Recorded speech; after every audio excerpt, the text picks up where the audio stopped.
please bring back up my colleague Barbie, but also Sheena Dower, who is the Senior Director of Marketing and Communications at Jack in the Box.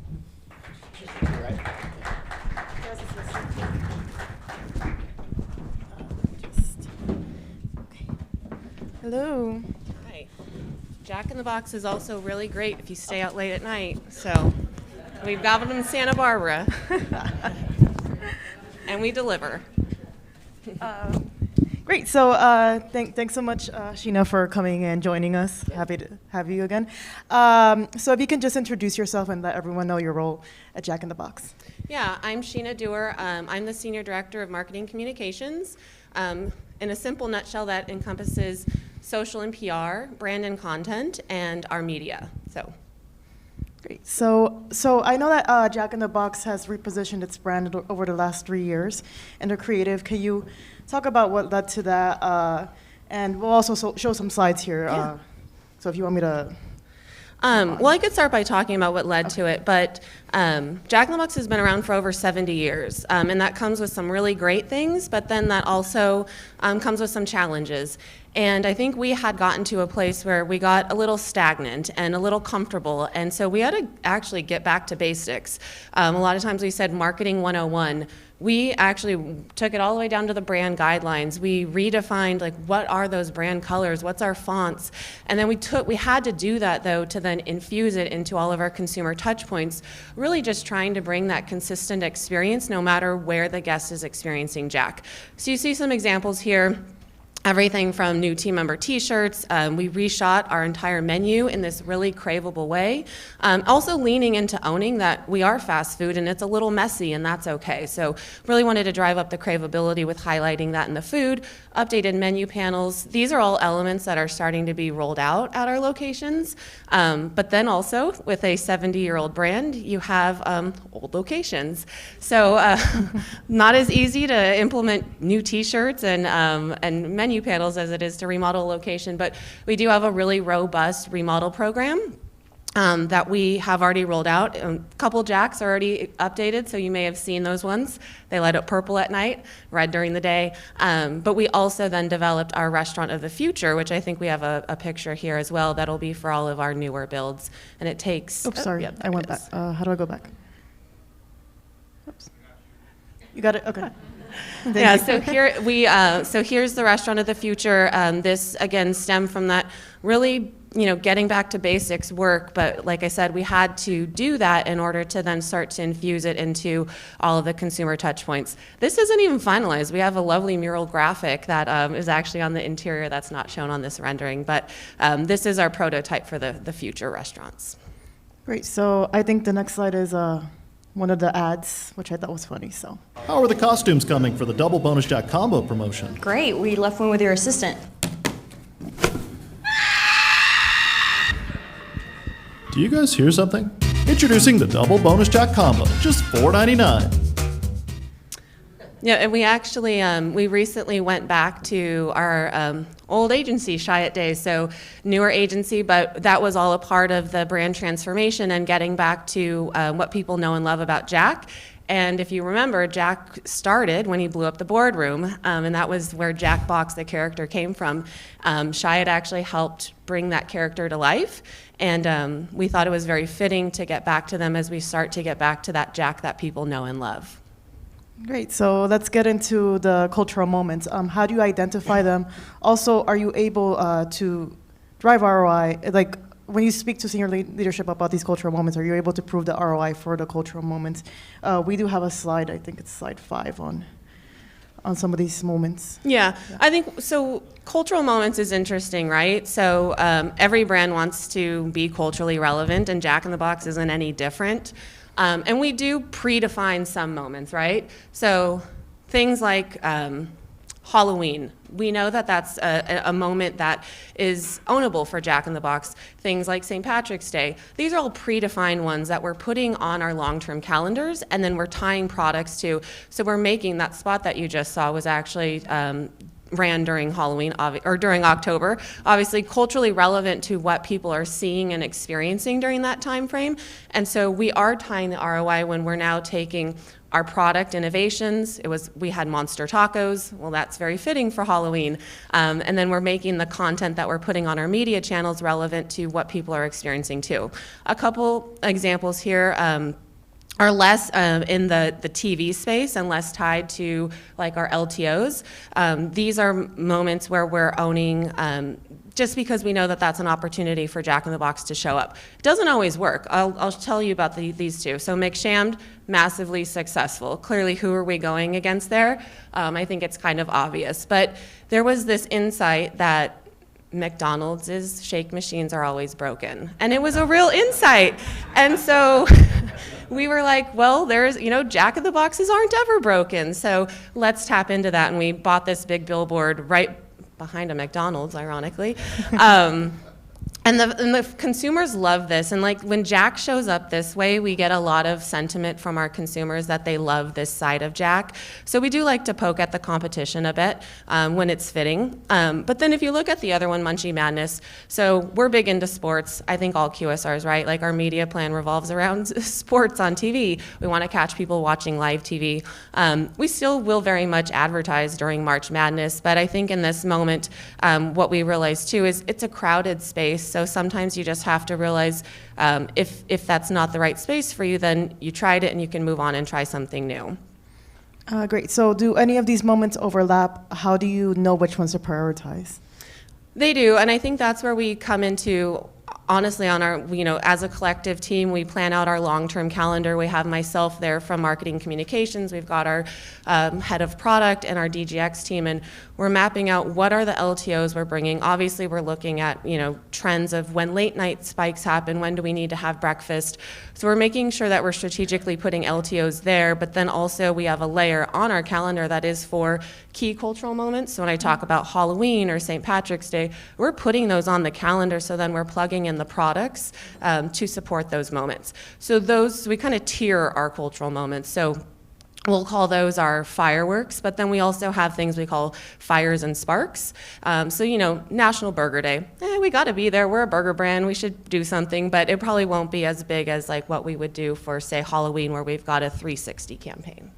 Great. So let's talk about your media mix, how it changes based on who you're trying to target.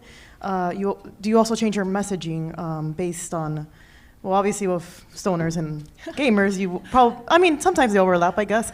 Do you change your strategy from your media mix for that? We do. We definitely have our core media mix, and it's inclusive of all channels.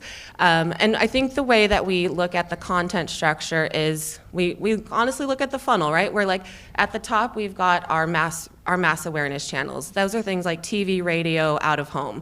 That's where we're going to be a little bit more broadly appealing. We still are franchised, right? We don't want to make our franchisees upset, and so we do want to be respectful of how we're messaging maybe to more of these niche things. I know today we'll show some examples of stoner culture, which is very much a part of Jack, but by no means am I going out and putting commercials on our mass reach channels promoting that kind of content. But then when we get down into things like social and digital, well, that's where we say, we can be more targeted, we can be more focused, and we can dial it up, and that's where we'll start to tap into things like the stoner culture, which we have an example that we'll share here.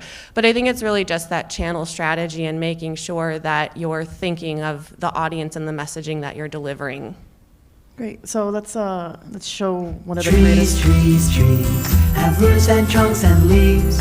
Trees, have buds and fruits and seeds. Trees, a home for birds and bees. We all need our trees. So I wanted to ask, so with senior leadership, how do you convince them to lean into this provocative media when targeting stoners, for example? I'd be curious to know. Yeah.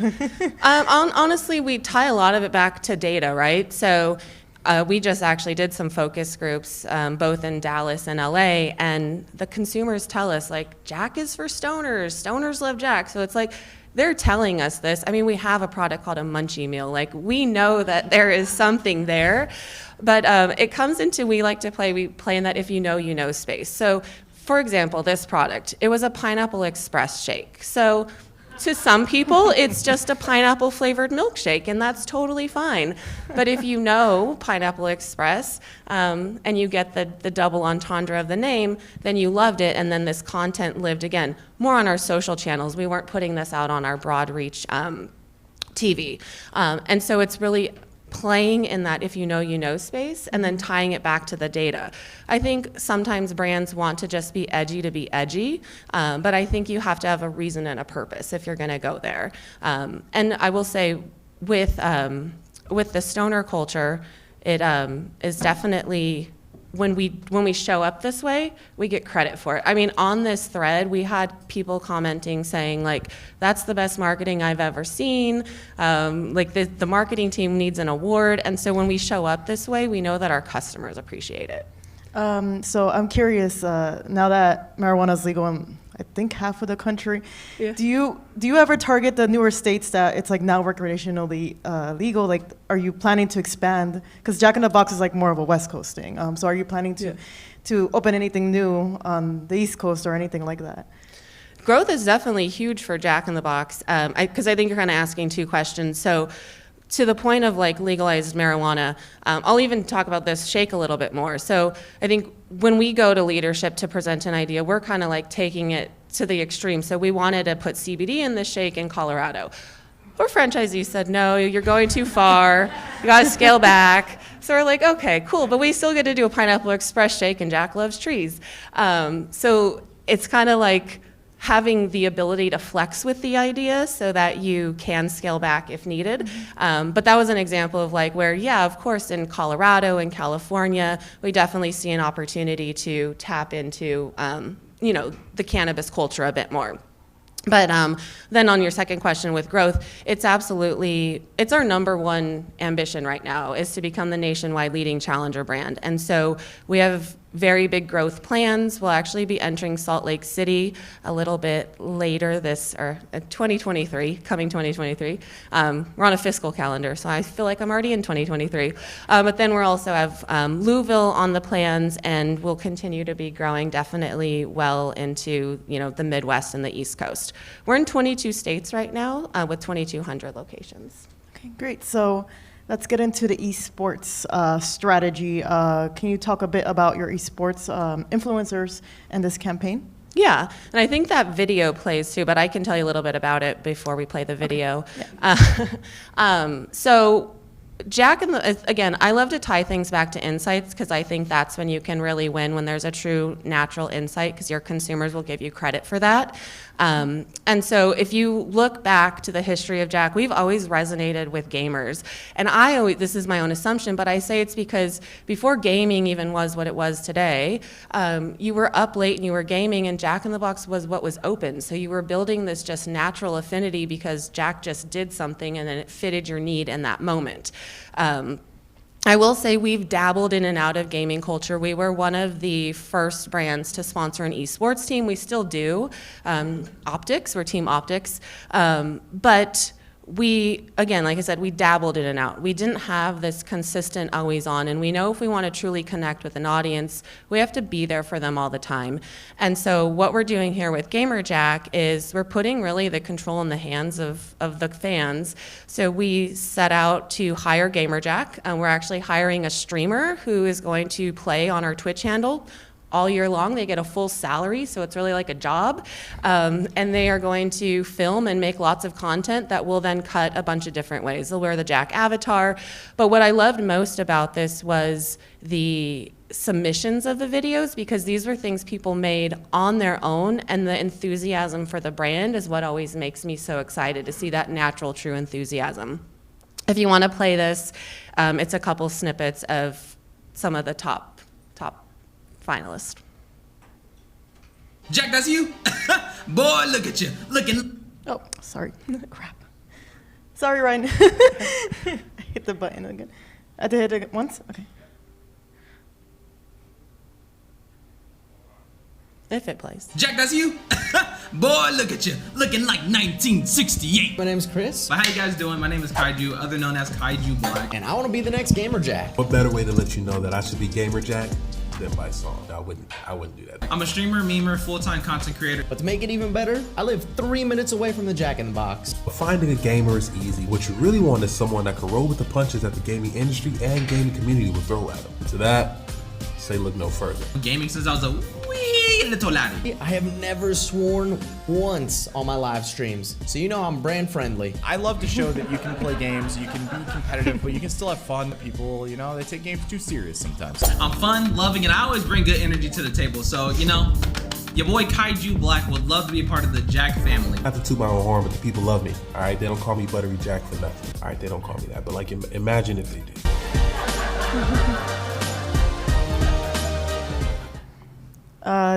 Who won, I guess? We are in the middle of interviews right now. So those are the top finalists. So we're doing like in-person interviews, but it'll be one of those guys. Great. So what is your strategy going forward with cultural moments, and how will you identify future moments? Obviously, you're targeting holidays, but I guess do you follow trends on social media for pop culture moments that are happening? I don't know if you go on Twitter anymore, but do you track any of like the major social channels, maybe TikToks? Yeah, culture is out. Like I said, it's always so interesting to talk about from a marketing perspective because we all want to be culturally relevant. So some of it is testing and learning. Like I said, you know, we did Halloween for the second year, so now that, and we tied that to an LTO. So now that we, you know, have layered that into our long-term calendar, that'll kind of be a moment that'll always live for Jack. And we have all of those planned out throughout the year. But I think the more important part of culture for Jack in the Box is when we talk about we don't know what culture is, right? Like culture is happening in real time. Like I can't tell you what the next cultural trend is going to be because it's going to happen, you know, in live time. So our social team is constantly following cultural trends. We have daily culture huddles. We like to say that we don't chase culture, we want to hack it, because again, it ties back to when Jack shows up and does things and when I say Jack, I do refer to like, it's kind of like Jack Box, the character. So hopefully y'all understood that. So his name is Jack Box, but when Jack Box, the character, shows up and kind of pokes fun at the ridiculousness that kind of happens within culture and the silly things that we do, that's when people really love Jack in the Box. So we're constantly having our daily social huddles. We have our full IAT, so our full agency team, sending us ideas ad hoc on the fly, because we know that these things need to just happen in real time. Like I don't want a deck, I don't want a presentation, I don't need you to like pitch me on a cultural moment, because by the time you make the content, it's going to be gone and we'll have missed it. So I will say sometimes it's easier said than done. Like some agencies can be traditional, and so it's like really trying to get them out of their traditional mindset and understand that, yeah, I will, you know, want you to go film something on your cell phone like right now so that I could post it and capture on the moment as it's happening. So that's a lot of how we're looking at that more daily organic culture, which we do see as the longer term strategy to make Jack a culturally relevant brand. And then those predefined moments are really the icing on the top, on the cake. Great. So when you're saying that you have to be agile to be able to shift with these cultural moments, do you ever run into legal team? Do you ever have to, how do you manage, you know, like trying to be agile and also working with legal team or even franchisees that might find it, you know, might not want to, like you said, like explicitly target stoners, for example? How can brands here, I guess, if you have any advice on those situations? I mean, we do run mostly everything through legal. Anything that we think is questionable, or like, and then we ask them to flag it. Like, is it a green, a yellow, or red? Because generally what they're going to tell you is like, you could do anything you want. It's just, you're going to, like, do you want to take the risk or not? So we have a good relationship with our legal, and we run a lot through them. But I think we're a little bit more daring on social because I think you can, right? I mean, at the end of the day, sometimes we're like, what's the worst that's going to happen? We're going to get asked to take it down. We'll get us, you know, and then we'll take it down. I remember there was a specific thing we did for May the 4th, and it was obviously tapping into Star Wars, and our legal team was like, you can't do that. And we put it up and then we took it down. So intentionally, like we knew, we were like, we're going to take this down anyway. So we put it up, kind of got some traction, and then we took it down. I'm not necessarily saying like you should do that. Like figure out your comfortability of like what you and your legal team and your team are comfortable with. But knowing that we do see ourselves as that challenger brand, we kind of embrace that we're going to need to push the boundaries sometimes, and we're going to do things that are going to make us feel a little bit uncomfortable. But that's when we really strike gold, is by doing things that way. Great. So my final question, and then we'll get into audience Q&A. So any advice for being, I know you call yourself a challenger brand, but you're also a wise brand. I don't want to say old, but you're also a wise brand. So how do you reach your younger, like, do you have any advice on reaching younger audiences for the older, wiser brands in the room, I guess? Yeah, that I understand what you're saying. Like Jack in the Box, like I said, has been around for over 70 years. So we definitely have, and it's interesting, right? Because at the end of the day, we always say our customer is anyone with a stomach. Because truly, like, you eat food, like we all eat food, so you could all eat Jack in the Box at some time in your life. So, I mean, we obviously put the QSR SKU on top of that, but knowing that, and that Jack in the Box has been around for a while, we know that there's this affinity, especially with an older demo, because they grew up with Jack Box, the character, when he became that iconic and irreverent mascot that he is. And so where we saw the disconnect was with the younger generation. They didn't grow up with Jack the way that some people did. And so what we did was we kind of like unshackled the character. And we made what we called 8-Bit Jack, and he shows up on social, and he's more of like a late night vibe. He literally has an 8-bit head, but we put it on all different kinds of people. So we'll hire comedians to wear it, we'll hire males and females, and that's been a way to resonate with the younger audience a lot more, because it adds in that layer of like diversity and seeing the characters show up in a way that they connect with a bit more. So I think it was just, again, I go back to, we do a lot of testing and learning. We do use a lot of data and a lot of trend following. Great, thank you. Okay, so we'll open up for questions. We have time for questions for Sheena. Yeah, I'm just curious, how do you stay on voice across all the different executions? You're doing a lot of niche executions with very specific audiences. You're across a lot of platforms. How do you kind of enforce that? You mean, how do we keep the consistent tone? Yeah, I mean, it all comes back to our strategy and what we define as, like, even on social, the role of channels. So we get down into like the channel strategy, where we'll say into the specifics of, like, on Twitter, I mean, it's probably weird to bring up Twitter right now, but that's where Jackbox, the character, shows up as the character. But then when we get into TikTok, that's where we bring more, because we know the audience there, that's where we'll still bring in to play the 8-bit head. But what we're doing is we're having that consistent brand tone defined, and so we do a lot of creator content, and we'll brief them in on really what that brand tone is. We also use it as the filter to say what we don't do, right? Because I think when you want to be culturally relevant, sometimes brands want to do everything, but it's really important to stay within like what your brand can own, because you really can't do all of it. You're not going to resonate with every audience, and you're not going to tap into every cultural moment and show up in an authentic way. What's the paid versus earned strategy when you're doing media distributions off of this, and you're trying to maximize distribution? How much are you relying on organic, and what is the paid strategy in some of these platforms, like a TikTok, for instance? I mean, mostly everything is paid, so we're putting, like, all of the stuff that you're seeing today is all paid. Our organic stuff is more of what I was talking about, when it's that daily culture huddles, tapping into the trends in live time, so that's where more of the organic strategy comes to life. What is is there a stoner profile? I mean, is there does Trade Desk have one?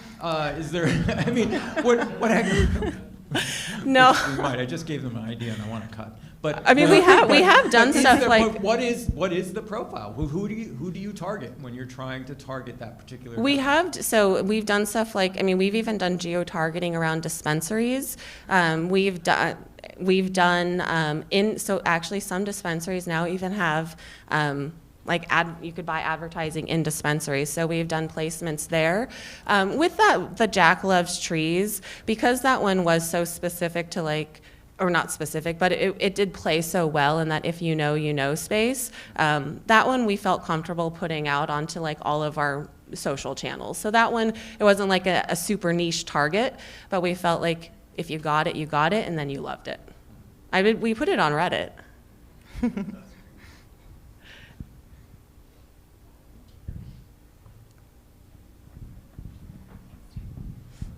Hi, Sheena. I'm Mary from Dutch Bros Coffee, and this was an amazing presentation, so thank you.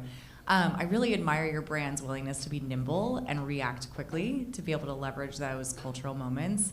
I was just curious, with so many of those opportunities out there and the need to react so quickly, are there any sort of filters or brand foundational insights that you use to know when that moment is your moment, you're right to have that voice? Just curious when you know that is the moment where you have a good point of view from a brand perspective.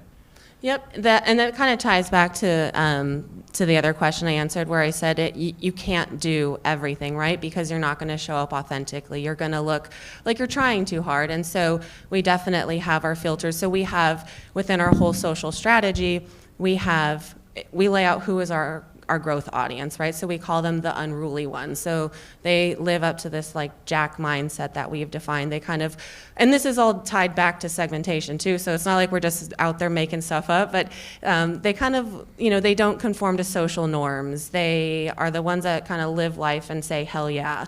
And we know that that is very much a Jack mentality. So we start with saying this is our growth audience. This is who we're making content for. Because at the end of the day, also, I'm not making content for Sheena, because I'm not building Jack in the Box for Sheena, because then I would fail, because I'm honestly not necessarily the #1 consumer, right? I want to make sure I'm making content for the person who really will love the brand and grow into a fan of the brand. So we start with the customer, and then we actually just lay out questions, and we have our brand pillars, like what are the things that Jack in the Box gets credit for? So variety, and credit for from the consumers. So when we go to research, what are people constantly saying? It's variety, it's late night, it's that all access 24/7. And then we have a fourth one that is a bit innovation that honestly we haven't owned as well lately, or in the past couple of years, that we're trying to get back to. And it's really innovation in the food space, but also innovation beyond. So, what can we bring into our restaurant experience? We take those pillars and then we lay out questions, like literal questions, and we're saying, if the content you're making doesn't answer at least one of these questions, then don't post it because it's not right. Could you give us a little more insight on the decisions behind your gaming strategy? Because you started by saying we dabbled in it. Yeah. And you sponsored an esports team. I imagine that you've wrapped some stuff around Twitch content before, but you've chosen this one, and I'm curious what you learned about what does and doesn't work in that channel that informs this particular strategy that you chose. Yeah, and when I said we dabbled in it, we would show up for a moment and then we would disappear, and we would never really be back into gaming until the next year. And some of that was honestly tied to our budgets, right? Like we were trying to make too much happen. And when we took a moment to step back, we saw that to truly resonate with gamers, to get credit with them, we have to be there all the time. And so that was where Gamer Jack was born from, was saying, well, let's have always on 24/7 content on Twitch. And that was where we thought, put the brand into the hands of the streamer, and then they're going to film themselves gaming, so then that's going to give us all of the content that we'll be able to cut a bunch of different ways, and it'll all be gaming specific. So I'd say our learning in gaming is if you want to be in gaming, you need to be in gaming. You can't just show up and think, I'm going to have a moment in gaming, I place my ad on Twitch. Gamers are savvy people. They'll call you out if you're not doing it right, if you're trying too hard. Those are all of the things that we've learned along the way, which ultimately led us to where we are today with Gamer Jack. So it's interesting you talk about less as a space where you can gather gamers and promote the brand so much as a content source. It gives you authenticity, and you can take that authenticity and cut and paste it into other channels. Right. You're using And then it the as content, a media generation device. Yep, and then the content will be will be authentic, right? Because it's coming from the actual gamer. And to your question earlier about paid and organic, the strategy right now with GamerJack is a purely organic play on Twitch. It's our always-on strategy with Twitch. But as we, I said repurpose the content, we'll find opportunities to put paid behind it. So that's oftentimes what we'll do too, is like we'll have opportunistic dollars that then will, boost different stuff if it's starting to gain traction. Hi, I'm Noreen with Ad Media. So there is a song from BTS called Jack in a Box. Yes. I was just curious if that helped your marketing at all and how you capitalized on that. Yep, so we actually did. I probably should have shared that example too, because that was a great example of organic, in the moment, just making something happen. We got lucky with that one because we had some BTS fans on our team. And if you know the guy, he loves Sprite. And so we did a whole and Sprite and Purple Hearts. So we did a whole and Sprite campaign with a Purple Heart, and we simply just gave away free Sprites. But the BTS community, that was like such an ingrained thing that they know and love that it went crazy. And we actually, that post got us listed on, it was either Ad Age or Ad Week, but top social teams to follow.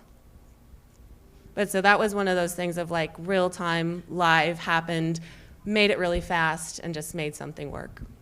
Hey Sheena, great presentation. Karen from InMarket. I just had a question about, so you're doing so many different things across so many different channels, which is amazing.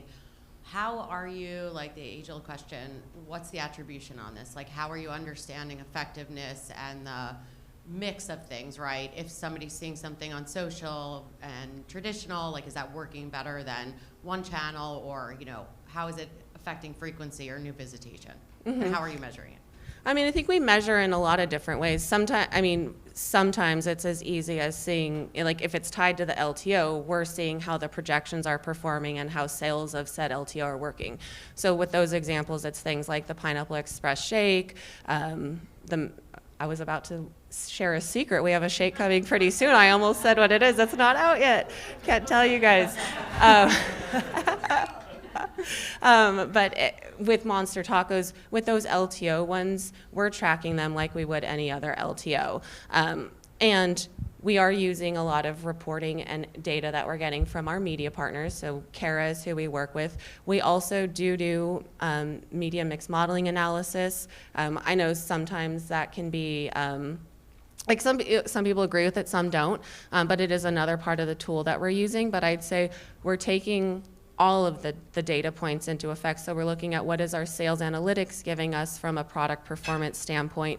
We're looking at what we're getting from our media partners, but then also we tie it back to the KPI, because what I'll say is sometimes the KPI for some of these cultural moments is not generally or not necessarily to drive sales of a specific product. We are doing some of this because we want to build our brand over time. So of course, we've got the sales overnight stuff happening. We have $4.99 combos.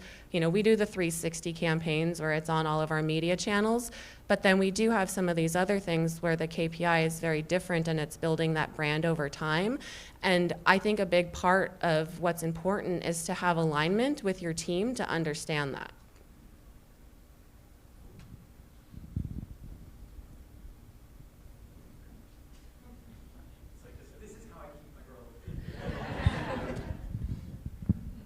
Brandy from Capriati Sandwich Shop. Can you explain in social really what you are after? Is it more followers? Is it more engagement? What are you focused on? I think sometimes for our brands, it's people are really trying to get followers, and I just don't know if that's where it's at anymore. It's not easy to have people following your brand all the time, but how do you get your message out there, and what is kind of that KPI that you guys are going for? Yeah, at the end of the day, when we look at social, it's really engagement. We want to have engaging content that our consumers are enjoying. So we actually use a social scorecard. It's simple metrics. It's engagement. Follower count is on there. We don't. I wouldn't say we live and die by that one as much. We're more so tracking it just from a brand health standpoint, like just to make sure we're not seeing drastic fall-offs. But engagement is truly what we're going after on our social channels.